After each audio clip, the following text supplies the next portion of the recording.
It's not often that Republican members of Congress agree on more spending, but that's what's happening with Nebraska's 3 congressmen and a bill making the rounds on Capitol Hill. As 6 News' Bella Caracta found out, it has to do with protecting heartland farmers. With natural disasters becoming more frequent and more severe, a safety net for farmers is on Nebraska congressmen's minds. According to the National Centers for Environmental Information, natural disasters cost the U.S. nearly $65 billion more last year than in 2018 when Congress passed the last Farm Bill.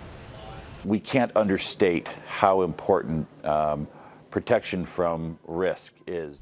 That's why District 1 Congressman Mike Flood and his 2 other colleagues want to see crop insurance kept in the bill. But what else? I'm going to work to secure more funding for the University of Nebraska Innovation Campus at Lincoln to bring more USDA researchers here. In terms of funding, this bill is expected to cost 40% more than the previous one, or a total of $1.5 trillion. More than 80% of that is on the Supplemental Nutrition Assistance Program, or SNAP. District 3 Congressman Adrian Smith says he's also focused on further elevating agriculture to an international stage. Basically promoting American agriculture products around the world. We hear from a lot of producers of how important that is, foreign market developments as well.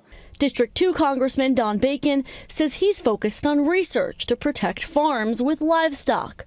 African swine fever that is decimating whole nations' pork industry.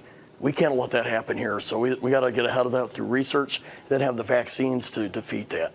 In the end, experts expect bipartisan support for the Farm Bill and for it to pass. And so we want to ensure through the Farm Bill that we always have a very strong, self-sufficient, independent agriculture. On your side, in Omaha, Bella Caracta, 6 News.